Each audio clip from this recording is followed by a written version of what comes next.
Y como se comenta en la historia, que es un caso real, no es una cosa inventada.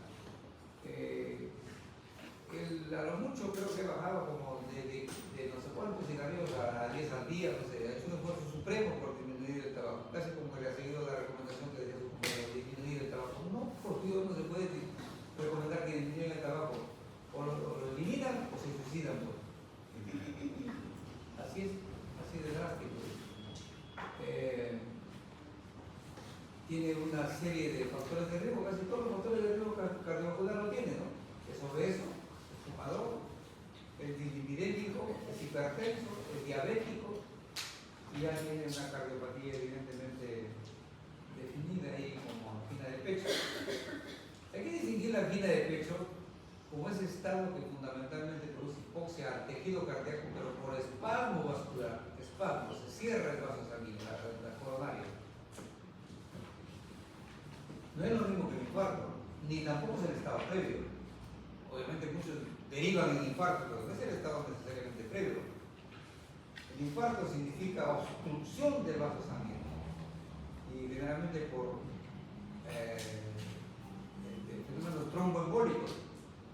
En algún momento se ha formado un coágulo que estaba desapercibido por ahí, adherido al vaso, al endotelio vascular, especialmente en una placa ateromatosa. Se desprende solo el coágulo o con la placa ateromatosa y se convierte en un émbolo. En un émbolo. Este va y se ajusta, porque tiene que llegar a un vaso cada vez más pequeño. Y se atasca ahí. Una vez que se atasca, no hay forma de disolverlo, salvo que actuemos pues, casi de manera heroica y encontremos el caso de inmediato y hacemos un trombolítico, por ejemplo. Los trombolíticos pueden disolverlo luego con un cateterismo, limpiar el vaso sanguíneo, algo que ocurre pues, casi como un milagro. Entonces, ese paciente que hace un infarto sufre muerte de tejido cardíaco, infarto cardíaco estoy hablando, muerte de tejido cardíaco. El infarto es muerte de tejido cardíaco. El músculo que antes estuvo ahí se atrofió y se volvió casi como una bolsa membranosa. Y no es por si acaso el único infarto que existe, el infarto cardíaco, existe el infarto cerebral, existe el infarto pulmonar, mesentérico, hay varios tipos de infartos, pero estamos ahora refiriendo al cardíaco. Entonces la angina de pecho es ese problema particular de muchos pacientes que tienen una tendencia que en algún momento, por alguna circunstancia, se ajusta a la arteria coronaria y esa zona recibe mínimamente oxígeno y circulación sanguínea. No se obstruye necesariamente de todo, porque eso sería un infarto, cuando dura menos 2 o 3 minutos. No hay muerte celular, la recuperación es absoluta, plena. Pero ya está indicando una serie de condiciones que en algún momento puede llevarnos a un problema como el que estamos señalando en el infarto. O arritmias también. Bueno, entonces, ¿qué dice ahí el texto sobre la insuficiencia cardíaca? Dice claramente que es una condición a la que llega el corazón cuando no puede seguir compensando trastornos crónicos subyacentes. Pues este paciente ya tenía hipertensión arterial, tenía aterosclerosis, y como el nuestro, encima diabético, obeso, fumador, dislipidémico. Entonces, ese paciente que está con estas condiciones previas, llega un momento que el pobre corazón que se esforzó bárbaramente ya no dio más. Inmediatamente falla, colapsa el corazón. Entonces se agota la reserva. Cualquier evento agudo, dice, y que añade más carga de trabajo al ventrículo izquierdo, falla y se produce la manifestación clínica de la insuficiencia cardíaca. Ojo, no está diciendo ahí insuficiencia cardíaca congestiva, dice insuficiencia cardíaca congestiva. La insuficiencia cardíaca congestiva es el paso ya supremo, previo a la muerte. O sea, ahí ha ocurrido una retención de líquidos tan grosera que el paciente prácticamente se ha derramado en líquidos. Tiene acúmulo de líquido en todas las cavidades orgánicas, no solamente en el tisular. Tiene la cavidad peritoneal, lo que se llama ascitis, tiene la cavidad pleural, el derrame pleural, tiene los miembros inferiores, realmente a través de edemas que ocurren ahí, hasta la cara. Todos los tejidos llegan a edematizarse. Yo tuve la oportunidad de ver un paciente con insuficiencia cardíaca, pero final, terminal, ya pues se murió inmediatamente, donde ni siquiera podía abrir los ojos, eran líneas nomás, líneas. No sé si han visto cuando a veces les pica las abejas a algunas personas, se edematiza pues como un globo y el paciente estaba en esa condición. No tenía ni cuello, o sea, se notaba la cabeza ahí junta con el tórax edematizado. Era brutal en verdad el edema de este paciente. Eso se llama anasarca, cuando es el edema hasta los pelos. Para acabar de contar la anécdota, ese paciente lo conocimos porque cuando estaba en estábamos rotando en urología y nos dieron interconsulta en el Hospital Regional de Trujillo.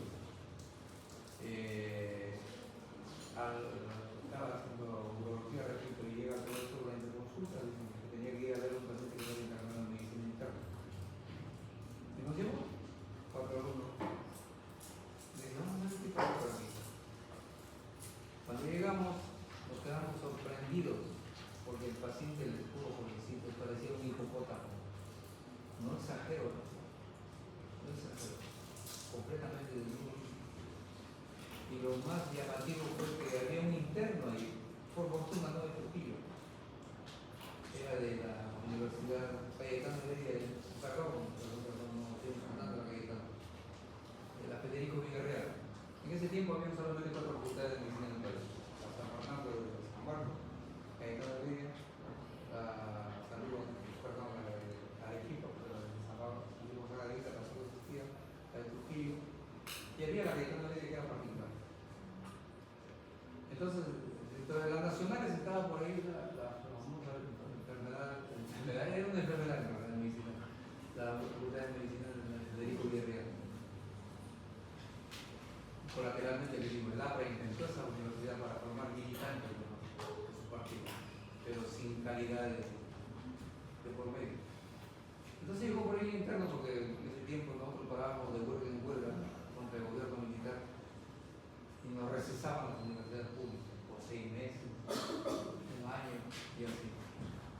Entonces faltó una promoción muy interesante y llegaron los internos de la vida en Lima había montones. Y este interno estaba, ¿saben qué haciendo? Metido entre las piernas del paciente. Increíblemente nos hemos sorprendido porque las bolsas escrotales, no los testículos, las bolsas escrotales, les juro que no les miento, tenían el tamaño de un balón de fútbol. Así, una inmensidad que ni siquiera podía cerrar la pierna. Y el pene se veía casi como una salchicha y que solamente asomaba el glande. Brutal, les juro, brutal. ¿Y saben qué indicación le había dado su docente? Había bestias en ese tiempo ya. Que con un bisturí taje las bolsas escrotales, las corte como cortan una sandía o una papaya y lo exprima. Nunca se nos ocurrió imaginarnos que pudo haber un acto más imbécil en medicina. Un edema sistémico, quererlo eliminar drenando localmente un edema local de los testículos.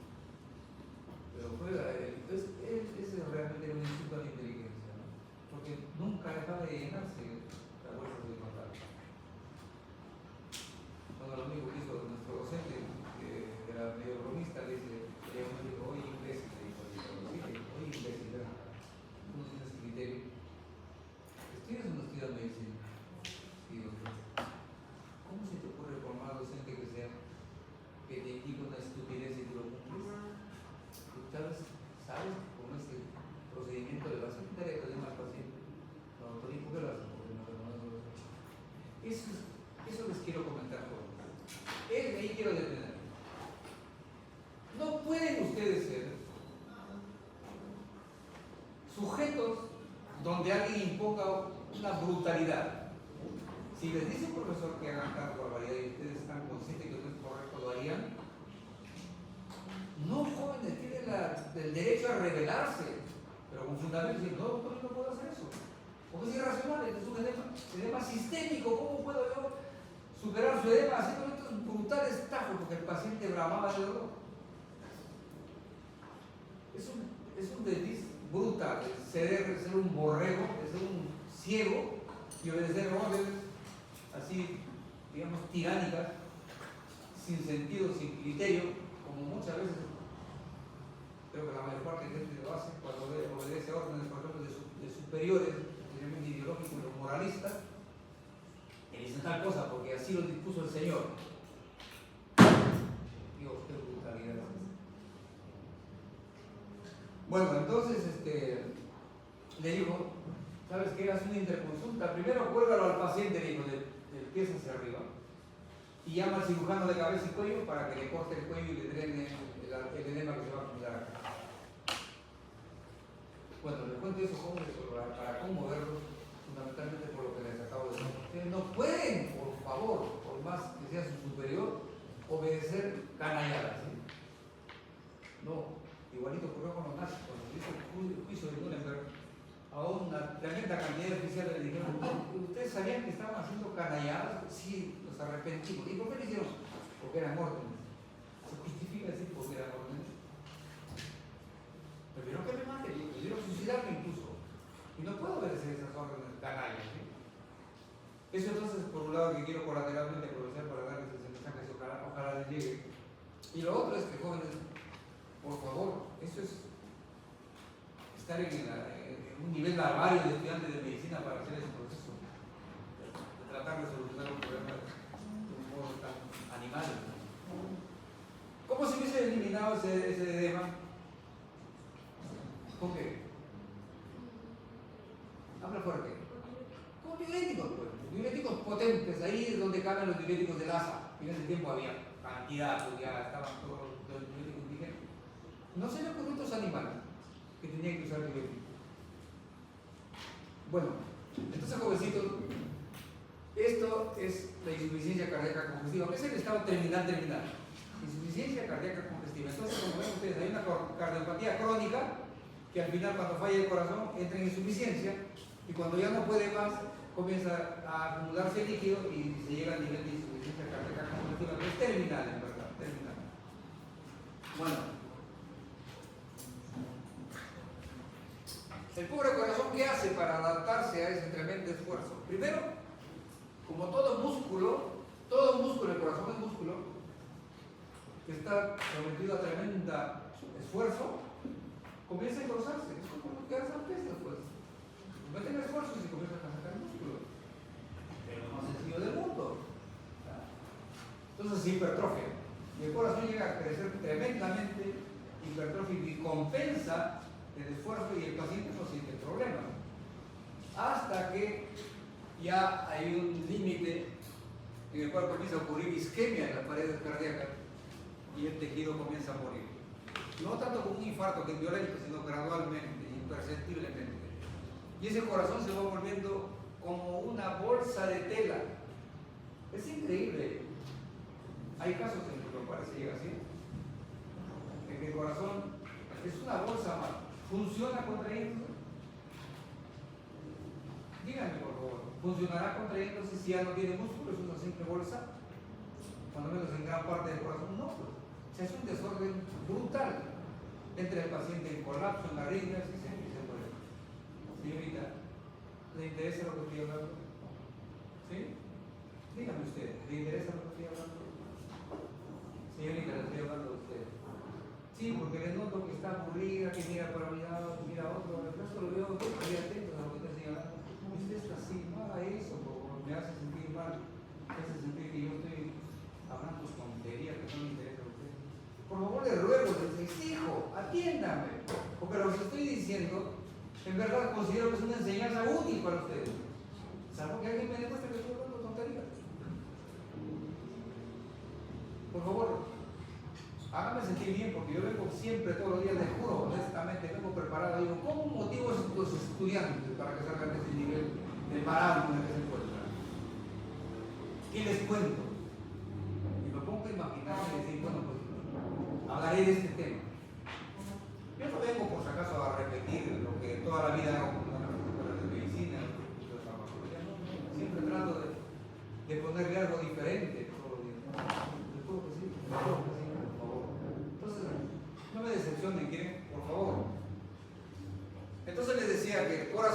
comienza a volverse sacular y eso se llama insuficiencia.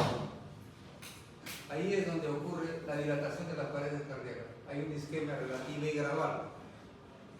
Luego viene ya el punto crítico donde el corazón se descompensa y ya no tiene fuerza de eyección, ya no puede bombear la sangre hacia afuera, porque el bombear la sangre hacia afuera es un esfuerzo inmenso del corazón. ¿Sabes qué significa enviar 5 litros de sangre y que dé la vuelta a todo un circuito corporal con una serie de recovecos, una serie de resistencias que hay por ahí? Es inmenso. Hay factores que ayudan a que el riego retorne. Por ejemplo, las válvulas venosas juegan un rol fundamental, especialmente de los miembros inferiores. Pero entonces llega un momento que falló el corazón. Así que la historia natural de la insuficiencia cardíaca es aumento de poscarga, hipertrofia, isquemia, dilatación de compensación y disminución de la fuerza de eyección. Aquí ya llegamos a la etapa final. ¿Qué manejo farmacológico? Tenemos diversos grupos farmacológicos fuertes, donde encontramos los cardiotónicos, los inotrópicos, los vasodilatadores e inductores directos. Cuando hablamos de cardiotónicos,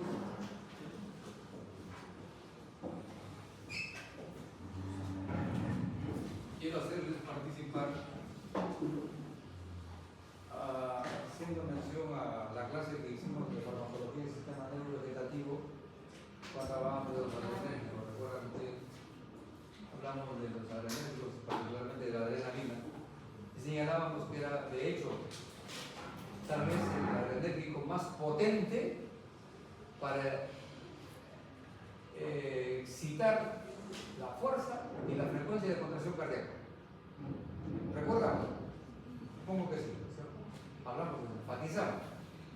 La adrenalina hace que el corazón se contraiga con tal intensidad y con tal fuerza que ningún otro fármaco te lo compara. Y por lo tanto, por lógica elemental, se nos podría ocurrir, si el corazón me está fallando, entonces yo uso adrenalina, pues, y hago que el corazón trabaje más intensamente y más frecuentemente. Aparentemente sería lo correcto. Pero ¿cuál es el inconveniente de la adrenalina? Y que incluso les pregunté en un examen.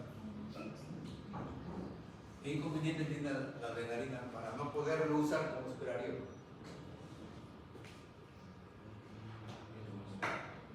Eso lo remarqué, pensé que si ustedes lo encontraban en el examen, a lo mejor después para ver si habían acertado o no, deberían de haber reído, pero me parece que no es. La adrenalina induce un consumo excesivo de oxígeno, y eso les dije claramente, no lo convierte por lo tanto en cardiotónico, lo convierte en estimulante de la fuerza y la frecuencia cardíaca, pero no como cardiotónico. ¿Cardiotónico qué significa? Estimula el trabajo cardíaco sin consumo de recursos. Es un término económico. Los economistas han inventado el concepto económico, sin esfuerzo. Eso, por lo tanto, es igual que eficiencia. Es otra pregunta de examen. ¿Se dan cuenta cuando yo pongo preguntas? Lo pongo porque esas preguntas deben ser el motivo de aprendizaje tal vez más valioso que tengan en la asignatura. Y quiero que se fijen siempre, que nunca lo olviden, lo que es eficiencia, lo que es cardiotónico en el aspecto cardiológico. Eficiencia. Logran el objetivo, hace que el corazón trabaje, pero sin consumir recursos innecesarios. En este caso hablamos de oxígeno. Entonces, por lo tanto, repito, la adrenalina no es cardiotónico. Será inotrópico, que es otra cosa.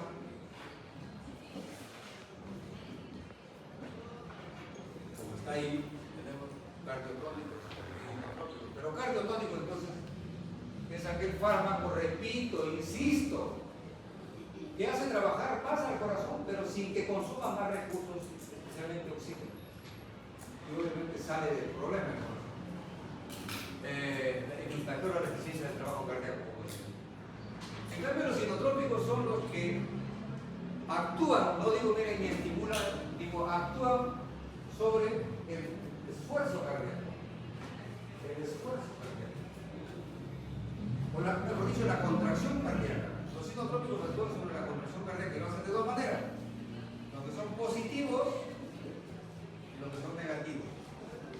Estos son los que estimulan la contracción cardíaca, estimulación, y esto es la inhibición, lo relajan.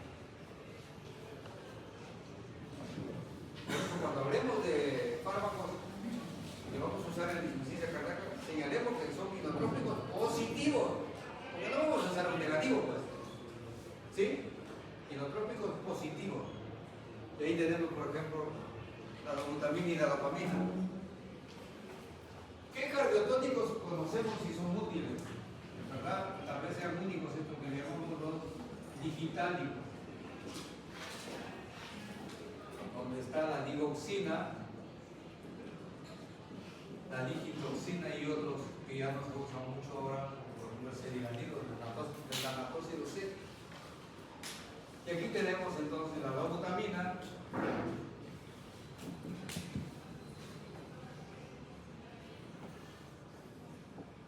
y la dopamina, como lo más importante. Tenemos por ahí la milrinona, que hay que tocarlo con pinzas. Los inhibidores no nos interesan. Y tenemos también, decíamos acá, los vasodilatadores. Vasodilatadores. Ahí tenemos los nitritos, por ejemplo, los IECAS y otros más. Incluso se acuerdan aquellos fármacos que dije que alguna vez se usaron como antihipertensivos, incluso en insuficiencia cardíaca, pero que perdió vigencia, como el prazosine, el terazocin, que ahora se usan en hipertrofia prostática benigna nomás. ¿Y por qué? También hice una pregunta ahí que lamenté que no me hayan contestado, porque lo enfaticé ahí. ¿Por qué no se usan? ¿Por qué dejaron de usarse?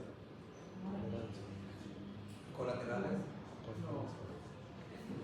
Puse tolerancia. Por tolerancia. La tolerancia les hablé, que con el tiempo dejaban de tener actividad. Y esos fármacos tenían que utilizar toda la vida. Y no servían para tiempo largo, entonces, ¿qué necesidad teníamos de usarlo? Se le ponía tolerancia, por favor. Y ECA, ¿no? Lo tenemos aquí. Como seguimos viendo por acá, están más abiertos, vasodilatadores, nitratos.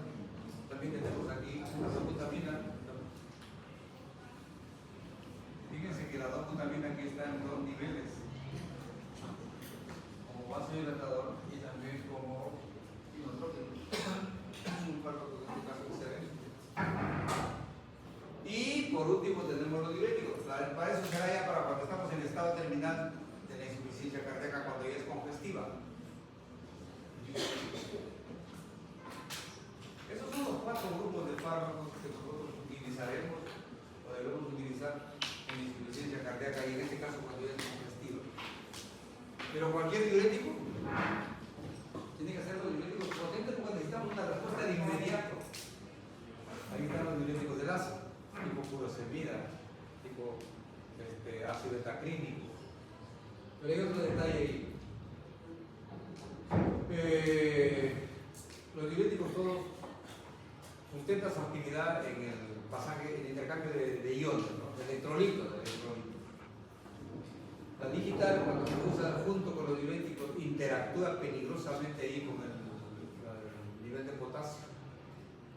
Hay una tendencia rapidísimo que el diurético elimine potasio y la digital también elimina potasio, puede llevar a una hipopotasemia tremenda o muerte del paciente. ¿Qué usamos entonces? Un diurético que además de que permita que trabaje el diurético de la asa potente como la furosemida, entonces tenemos del asa, no del ácido salicílico por si acaso, del asa de Henle, no se confundan, y ahorradores de potasio. Ahorradores de potasio.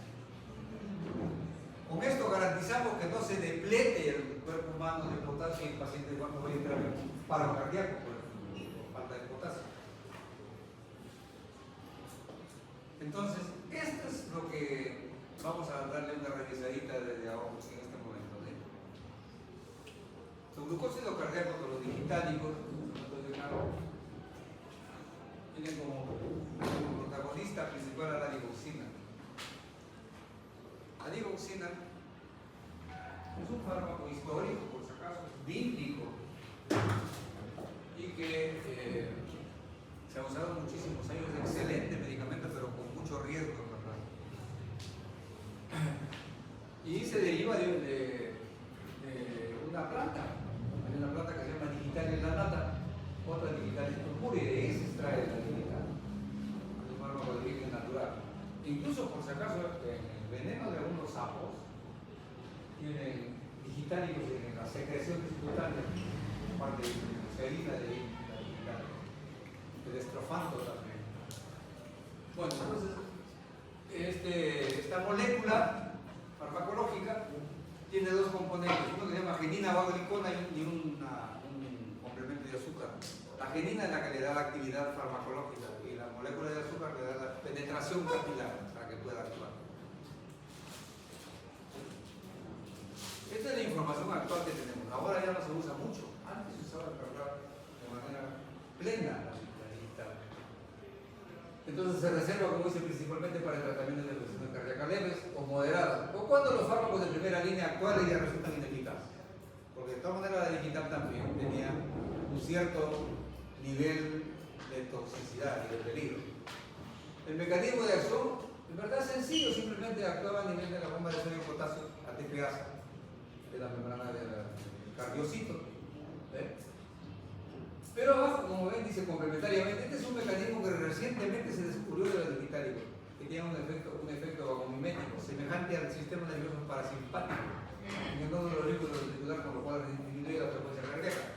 Estos dos mecanismos son los que hicieron valiosísimo el efecto cardiotónico de la digital sobre el corazón insuficiente. Tenía mucha toxicidad, como verán ustedes, ¿no? Latidos ectópicos, o sea, una tendencia a la arritmia notable, o a la bradicardia, el paro sinusal. Ahí están sus manejos que se usaban hace tiempo, ¿no? Si había bradicardia o paro sinusal, se usaba atropina, solucionaba el problema.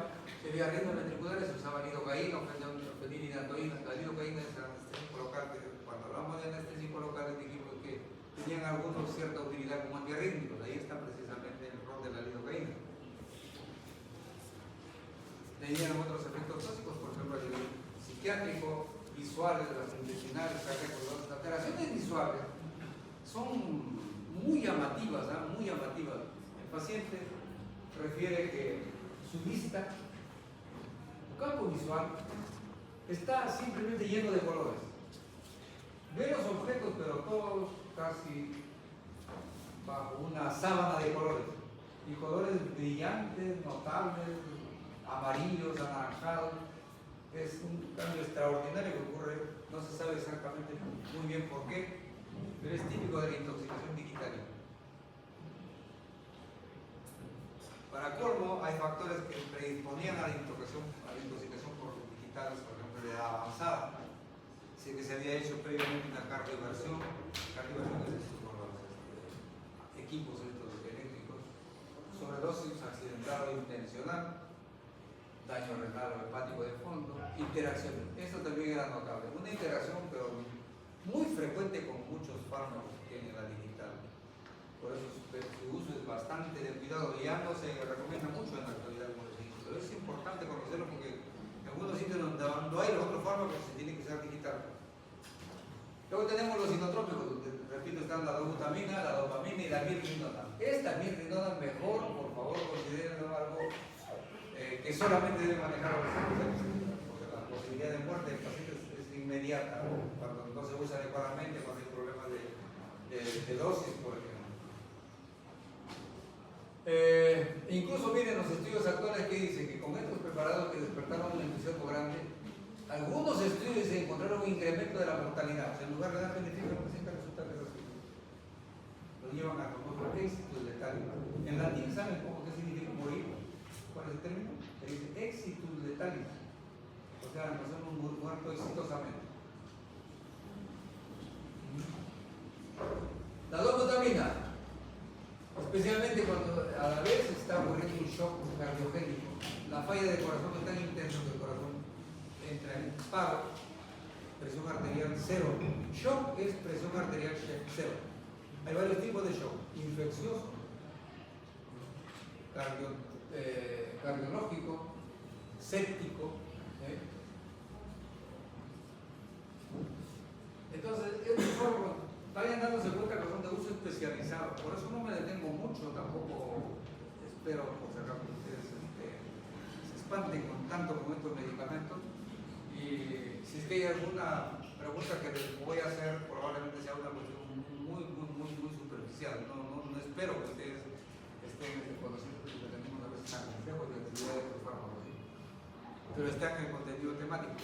La dopamina, lo curioso de la dopamina, que estoy remarcando ya más de una vez, es que es uno de los fármacos en el cual se patentiza que algunos de estos tienen extrañamente una particularidad: dan un efecto determinado dependiendo de la dosis. No casi siempre es así. Antes pensábamos que un fármaco tiene un único efecto que provocar, tal vez menos leve, moderado, severo, pero era un único. En cambio, ahora encontramos que incluso puede tener efectos contradictorios dependiendo de la dosis. ¿Y qué es lo que encontramos aquí, por ejemplo, para la dopamina? En estas dosis de 0,5 a 2 microgramos por kilo de peso en el paciente, produce vasodilatación renal, es práctico, que es algo deseado, por si acaso. Porque si estamos en un evento cardiovascular agudo, hay una posibilidad que fallen los riñones por espasmo compensatorio. Eso se llama necrosis tubular aguda, que es una falla gravísima, necrosis tubular aguda. Entonces, eso se evita usando dopamina, porque produce vasodilatación renal. Pero fíjense si subimos la dosis a 5 a 10 microgramos por kilo de peso, es sinotrópico. O sea, ya no se ocurre esto, sino que ya se utiliza en otros eventos cardiológicos, sinotrópico. Y si usamos dosis mayores, a 10 microgramos por kilo de peso, resulta dándonos un efecto contrapuesto, vasoconstricción. Ahí la cosa es complicada, ¿no es cierto?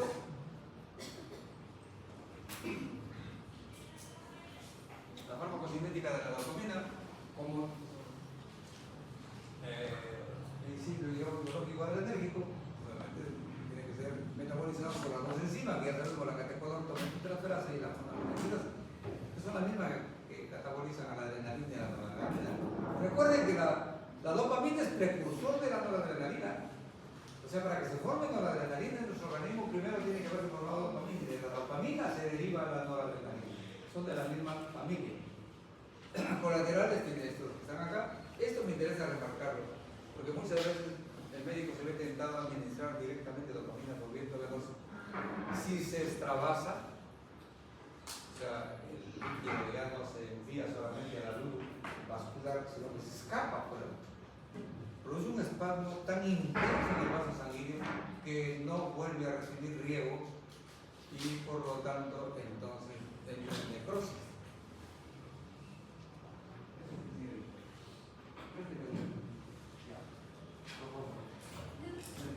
No, respire.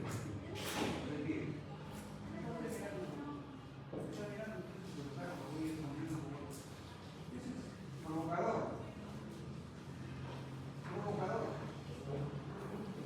Y no tiene usted. No le da vergüenza.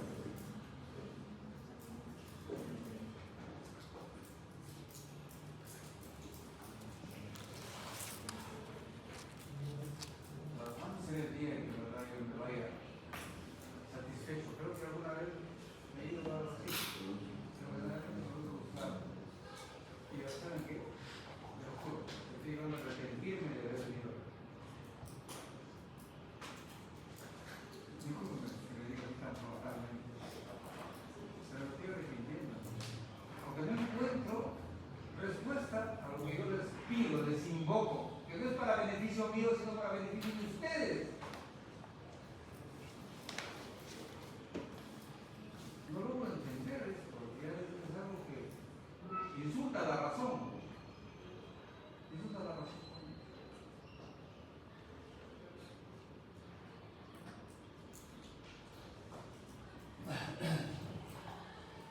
Bueno, seguiré pues. Tendré que terminar.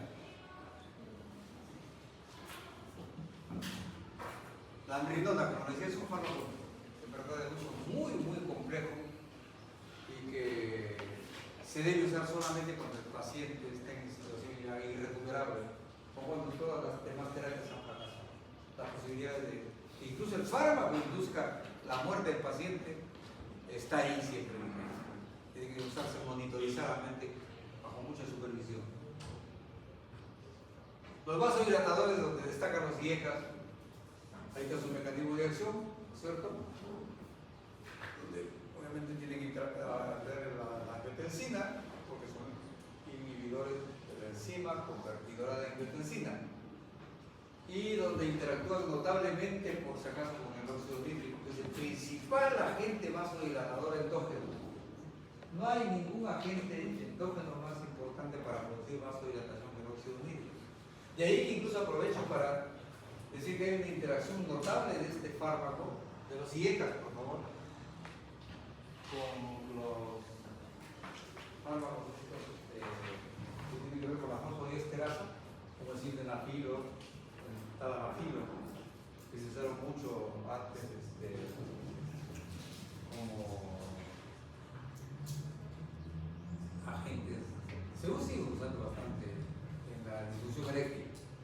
Y las ocurrencias que hubo en algún momento que eran como noticias un poco preocupantes, de que muchos mayores que habían dejado de tener actividad sexual comenzaron a utilizarlo y muchos terminaron muriendo por eventos cardiovasculares. Entonces se dijo que el fármaco era de por sí riesgoso en pacientes de tercera edad, no es joven. Lo que pasa es que estos pacientes estaban recibiendo nitrato. La asociación fatal fue con un nitrato. Vasodilatadores potentes, más otro vasodilatador potente, y acaban el mismo mecanismo, entonces el paciente fracasaba. No era por la actividad, digamos, biológica per se, sino por la interacción medicamentosa. Aclarado eso, obviamente se tuvo que pensar, digamos, más inteligentemente. Entonces los nitratos, como bien han dicho sus compañeros, son vasodilatadores extraordinarios, son los más activos, son los más rápidos, y tienen su origen en la actividad que alguien, que otros compañeros lo han mencionado, en la actividad en la cual se producía la nitroglicerina, pues, el trinitrotolueno, que es la materia prima de la dinamita. La dinamita es nitroglicerina, y ocurrió que los trabajadores generalmente eran personas adultas, había mucho cardiópata, como es común en el mundo, mucho cardiópata, y resultaba que se observaba, siempre hay observadores muy acuciosos, que evidenciaban que los que estaban permanentemente sufriendo de ataques por esfuerzos, digamos, un poquito exigentes, tenían un coche, con el tiempo ya no manifestaban esa queja. Y comenzaron a pensar, ¿qué pasó por acá? ¿Por qué este paciente no ha cambiado su estado de obesidad? Si sigue hipertenso, es un tipo a lo mejor fumador, pero ya no se queja mucho de su problema coronario. Y encontraron que la asociación era por el contacto con la nitroglicerina, porque lo cogían y por la piel y por la inhalación estaban usando nitratos. Y eso llegó al descubrimiento que la nitroglicerina era un potentísimo vasodilatador coronario. Y de ahí surgen los nitratos. Tanto la nitroglicerina, el nitrato, y se olvida que han detallado sus compañeros, ¿no? Ahí está la interacción, como está señalado ahí entre paréntesis, con el óxido nítrico. La evidencia actual, esto lo he subrayado, es actual, nos parece indicar que las dosis que se han usado han sido a lo mejor bajas, que parece que podría usarse para que den mayores beneficios, dosis un poco más altas, dosis mayores. Esa es la recomendación actual. Luego tratamos los diuréticos, como dice ahí, son piedras angulares en el tratamiento de insuficiencia cardíaca, pero comprensiva de vía específica. Aquí se enfatiza que hay que usar idealmente al principio dosis un poco bajas, ¿no es cierto? Porque traten de, por lo menos, liberar el edema del paciente, pero siempre, por favor, deben ser diuréticos potentes como los de LASA y con antialdosterónicos. ¿Por qué está puesto aquí antialdosterónicos? Porque los antialdosterónicos son ahorradores de potasio. Ahí más bien debería haber puesto yo ahorradores de potasio. por esa interacción que les he dicho, de que los diuréticos hacen perder potasio con mucha intensidad, más si está recibiendo digitálico, que hace también perder potasio, el paciente puede colapsar por hipopotasemia. Entonces eso hay que tratar de evitarlo, utilizando a la vez dosis pequeñas de ahorradores de potasio. Ahí no se dan en verdad dosis altas como diuréticos adicionales, no, sino se dan como diurético ahorrador de potasio, con dosis pequeñas. ¿Sí? Se dan cuenta que estos usos de fármacos son complejos, pero lo vuelvo a reiterar, no estoy queriendo que ustedes se metan en toda esta complejidad y digamos, a nivel de estrés, porque no lo pueden alcanzar del todo. Solamente quiero presentarles porque el tema está en la currícula. También esta es una novedad reciente. Antes pensábamos que el diurético, prácticamente el diurético que tenía acción muy particular, que lo he remarcado varias veces, hipotensora, como vasodilatador, era ¿la qué? Señorita, usted creo que tiene la respuesta. ¿Cuál es ese diurético que lo hemos remarcado varias veces? Es excelente, no tanto como diurético, sino como vasodilatador, como antihipertensivo. La hidroclorotiazida es el diurético tiazídico que se usa casi universalmente como antihipertensivo complementario, pero no por diurético, sino por vasodilatador.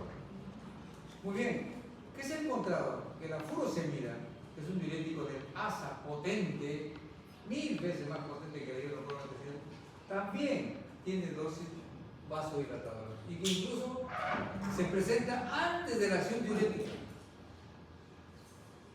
¿Sí? Ahora ahí se hace referencia a los ahorradores de potasio como la espironolactona, el triantereno y la amilorida. ¿Dice ahí hidroclorotiazida? No. ¿Por qué estoy haciendo esa pregunta? Porque en el seminario de diuréticos hubieron 2 o 3 grupos de seminarios que no sé de dónde me habían sacado una diapositiva que decía que la hidroclorotiazida era un ahorrador de potasio. Por favor, pues eso me escandalizó y por ejemplo a ustedes les dije, no hagan presentaciones de seminario con diapositivas que lo bajan de no sé qué nube, no sé qué referencia. Es pésima, por favor. Erróneamente, pero brutal. Entonces, sí se necesita muchas veces diuréticos ahorradores de potasio, pero como complemento de diuréticos potentes como este, ¿verdad?